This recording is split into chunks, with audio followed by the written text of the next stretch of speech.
മഴതോരും മുൻപേ സീരിയലിന്റെ latest episode review ആണ് പറയുന്നത്. അങ്ങനെ ഗംഗാധര മേനോൻ വന്നുകൊണ്ട് തന്നെ മുത്തശ്ശിയോട് കാര്യങ്ങളെല്ലാം തുറന്നു പറയാണ്. വൈജയന്തി വിവാഹത്തിന് മുൻപേ തന്നെ ഒരാളെ സ്നേഹിച്ചിരുന്നുവെന്നും അതിലൊരു കുഞ്ഞുണ്ടായിരുന്നു എന്ന സത്യമെല്ലാം തന്നെ ബാലചന്ദ്രൻ തിരിച്ചറിഞ്ഞിരിക്കുന്നു എന്ന കാര്യമായിരിക്കട്ടോ ഗംഗാധരൻ മുത്തശ്ശിയോട് പറയുന്നത്. മുത്തശ്ശി ഇതെല്ലാം കേട്ടുകൊണ്ട് തന്നെ ആകെ ഷോക്കായി നിൽക്കുകയാണ്. പിന്നെ വൈജയന്തി 23 വർഷങ്ങൾക്ക് മുൻപ് പ്രസവിച്ച ആ ഒരു പെൺകുട്ടി അത് മരിച്ചു പോയിട്ടില്ലത്രേ. അതിനേക്കാൾ ഉപരിയായിട്ട് ബാലചന്ദ്രൻ ഇപ്പോൾ വൈജയന്തിയെക്കുറിച്ചിട്ടുള്ള എല്ലാ കൈപ്പേറിയ സത്യങ്ങളും തിരിച്ചറിഞ്ഞിരിക്കുന്നു. വൈജയന്തി നേരത്തെ പ്രസവിച്ച കാര്യങ്ങളും ആ രഹസ്യമെല്ലാം തന്നെ പുറത്തു വന്നു. എൻ്റെ ദൈവമേ, ഇതൊക്കെ കേട്ടിട്ടാണല്ലോ ബാലചന്ദ്രൻ ആ അസുഖം വന്നതും അവരുടെ സമാധാനമായുള്ള ആ ജീവിതം ആകപ്പാടെ തകർന്നു പോയതും എന്നോർക്കുമ്പോൾ തന്നെ ഒരു ആദിയാണ്. ആ സമയം ഗംഗാധരൻ പറയുന്നുണ്ട്, എന്താ അമ്മ ഞെട്ടിപ്പോയത്? അമ്മയ്ക്കിതൊന്നും തന്നെ അങ്ങ് വിശ്വസിക്കാൻ പറ്റുന്നില്ലല്ലേ? അന്നേരം മുത്തശ്ശി പറയുന്നുണ്ട്, എടാ എന്നാലും ഇതൊക്കെ എങ്ങനെ ബാലചന്ദ്രൻ അറിഞ്ഞു? എനിക്കിപ്പോൾ എന്ത് ചെയ്യണമെന്ന് പോലും ഒരു പിടിയും കിട്ടുന്നില്ല. ആ വൈജയന്തിയുടെ ജീവിതം അങ്ങ് തകർന്നു പോയില്ലേ? അവൾക്ക് 3 കുഞ്ഞുങ്ങളുള്ളതല്ലേ എന്ന സങ്കടത്തോടെ ചോദിക്കാണ് മുത്തശ്ശി. അന്നേരം ഗംഗാധരൻ പറഞ്ഞിട്ട്, അമ്മേ ഇനി അതിനെ പറഞ്ഞിട്ട് കാര്യമൊന്നുമില്ല. എന്നാലും ബാലചന്ദ്രനായാലും വൈജയായാലും ഒരേ തെറ്റ് തന്നെ ചെയ്തവരാണല്ലോടോ എന്നിങ്ങനെ മുത്തശ്ശി പറയുന്ന സമയത്തന്നെ ഇനിയിപ്പോൾ പരസ്പരം പഴിചാരിയിട്ട് എന്ത് കിട്ടാനാണ്? എങ്ങനെയെങ്കിലും ഈ കുടുംബജീവിതം നല്ല രീതിയിൽ തന്നെ മുന്നോട്ട് കൊണ്ടുപോകാനല്ലേ നമ്മൾ നോക്കേണ്ടത് എന്ന് അമ്മ പരാതി പറഞ്ഞു. അന്നേരം ഗംഗാധരൻ ചോദിക്കുന്നുണ്ട്, അമ്മക്ക് ശരിക്കും തോന്നുന്നുണ്ടോ ബാലചന്ദ്രൻ ഇനി ഒരിക്കൽ കൂടി അവളോട് ക്ഷമിക്കുമെന്ന്? അല്ല, ബാലചന്ദ്രൻ ക്ഷമിക്കാതിരിക്കേണ്ട കാര്യമൊന്നുമില്ലല്ലോ, അവർക്കും ഒരു മോളുണ്ടല്ലോ എന്ന് അമ്മ ആശ്വാസം കണ്ടെത്താൻ നോക്കി. അത് കേട്ടതോടുകൂടി തന്നെ ഗംഗാധരൻ തറപ്പിച്ചു പറഞ്ഞു, അവിടെയാണ് അമ്മക്ക് തെറ്റുപറ്റിയത്. ബാലചന്ദ്രനെ അമ്മ ഇതുവരും ശരിക്കും മനസ്സിലാക്കിയിട്ടില്ല. ഗംഗാധരൻ്റെ വാക്ക് കേട്ട് മുത്തശ്ശി ഒന്ന് ഞെട്ടിപ്പോയി. അതെന്താടാ നീ അങ്ങനെ പറഞ്ഞത് എന്ന് ചോദിക്കുമ്പോൾ, നമ്മളെയല്ല ബാലചന്ദ്രൻ അങ്ങ് പൊട്ടം കളിപ്പിക്കുകയായിരുന്നു എന്ന് അവൻ വെളിപ്പെടുത്തി. ബാലചന്ദ്രൻ പറഞ്ഞ ആ കള്ളക്കഥ എല്ലാവരും കണ്ണടച്ചങ്ങ് വിശ്വസിച്ചു. അനീന ബാലചന്ദ്രൻ്റെ മോളാണെന്ന് എല്ലാവരും കരുതി. പക്ഷേ അമ്മയെ, അതൊന്നുമല്ല സത്യം അമ്മ തിരിച്ചറിയണം. അനീന ബാലചന്ദ്രൻ്റെ മോളെയല്ല. അന്നേരം മുത്തശ്ശി ഒരു ഞെട്ടലോട് ചോദിക്കാണ്, എടാ ഗംഗാധര, നീ എന്തൊക്കെയാണ് ഈ പറയുന്നത്? അലീന അവളുടെ മോളല്ലെങ്കിൽ പിന്നെ എന്തിനാണ് അവൻ്റെ മോളാണെന്നൊക്കെ പറഞ്ഞ് അവളെ ആ വീട്ടിൽ താമസിപ്പിച്ചിരിക്കുന്നത്? അതിൻ്റെ പേരിലാണല്ലോ വൈജയന്തി അവിടെ ഇരുന്ന് അനാവശ്യ പ്രശ്നങ്ങളൊക്കെ ഉണ്ടാക്കി കൂട്ടിയത്. എങ്കിൽ പിന്നെ അവളെ അങ്ങ് ഇറക്കി വിട്ടാൽ പോരായിരുന്നോ എന്ന് ചോദിക്കാണ് മുത്തശ്ശി. അന്നേരം ഗംഗാധരൻ പറഞ്ഞത്, എങ്ങനെ പറഞ്ഞു വിടാനാണമ്മേ? അത്ര പെട്ടെന്നൊന്നും അവളെ അവിടെ നിന്നും ഇറക്കി വിടാൻ പറ്റില്ല. ഇനി ബാലചന്ദ്രൻ പറഞ്ഞാലും നമുക്കൊരിക്കലും അവളെ ഇറക്കി വിടാൻ പറ്റില്ല. ഗംഗാധരൻ ആ വലിയ സത്യം അങ്ങ് വെളിപ്പെടുത്തി. ആ വൈജയന്തി 23 വർഷങ്ങൾക്ക് മുൻപ് പ്രസവിച്ചു എന്ന് പറഞ്ഞ ആ പെൺകുഞ്ഞില്ലേ, ആ കുഞ്ഞാണ് വളർന്നു വലുതായി വന്ന് ഇന്ന് അലീനയായിട്ട് ബാലചന്ദ്രൻ്റെ മോളെന്ന ലേബലിൽ അവിടെ നിൽക്കുന്നത്.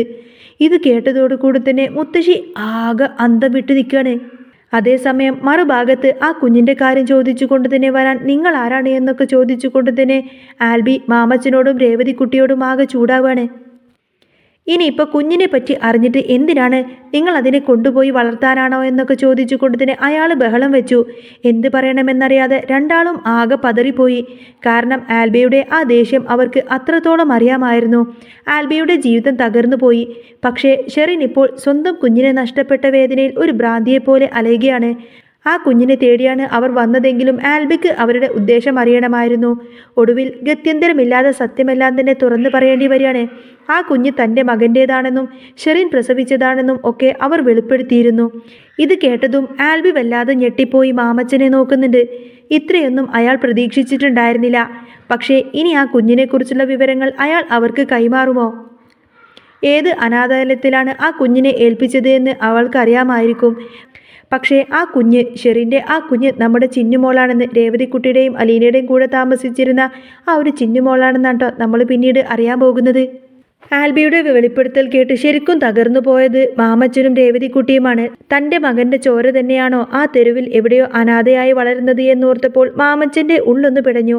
ആൽബി പക്ഷേ അപ്പോഴും വിട്ടുകൊടുക്കാൻ തയ്യാറല്ലായിരുന്നു. നിങ്ങൾ വൈകിപ്പോയി മാമച്ച. ആ കുഞ്ഞിനെ അന്ന് അനാഥാലയത്തിൽ കൊണ്ടുവിട്ടപ്പോൾ തോന്നാത്ത എന്ത് സ്നേഹമാണ് ഇപ്പോൾ ഇങ്ങോട്ടേക്ക് ഒഴുകി വരുന്നത് എന്ന് ചോദിച്ച് അയാൾ അവരെ പരിഹസിച്ചു. രേവതിക്കുട്ടി കരഞ്ഞുകൊണ്ട് അയാളുടെ കൈകൾ പിടിച്ചു. ആൽബി, ഞങ്ങൾക്കൊന്ന് കാണണം. ആ കുഞ്ഞ് എവിടെയുണ്ടെന്ന് മാത്രം നീ ഒന്ന് പറഞ്ഞാൽ മതിയെന്ന് പറയും. ഒടുവിൽ ആൽബി ആ സത്യം വിളിച്ച് പറയാണ്.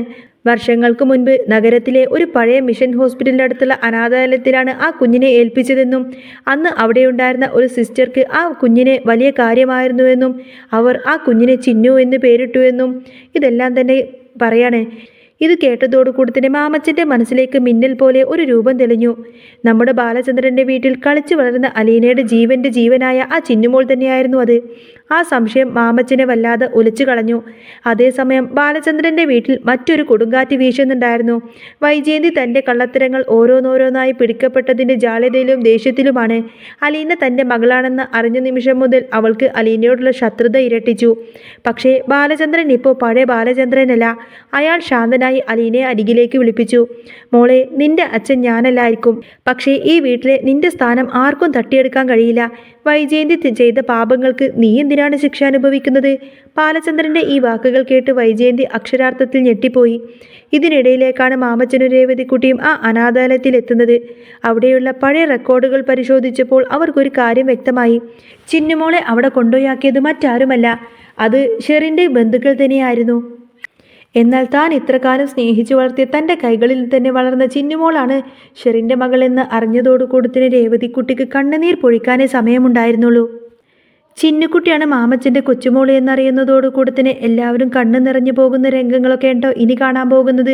അങ്ങനെ മഴ തോരും മുൻപേ സീരിയലിൽ ഇനി നമ്മളൊട്ടും പ്രതീക്ഷിക്കാത്ത രീതിയിലുള്ള വമ്പൻ ട്വിസ്റ്റ് നിറഞ്ഞ എപ്പിസോഡുകളൊക്കെ വരാൻ പോകുന്നുണ്ട്. അപ്കമിങ് എപ്പിസോഡുകളൊക്കെ ഞാൻ ഒരുപാട് നമ്മുടെ ചാനലിൽ അപ്ലോഡ് ചെയ്തിട്ടുണ്ട് കേട്ടോ. അപ്പോൾ നിങ്ങൾക്ക് ഈ ഒരു ചാനൽ ഇഷ്ടമാവുകയാണെങ്കിൽ സബ്സ്ക്രൈബ് ചെയ്യാനും സപ്പോർട്ട് ചെയ്യാനും മറക്കല്ലേ. നെക്സ്റ്റ് വീഡിയോ ഉടനെ വരാം. ബൈ.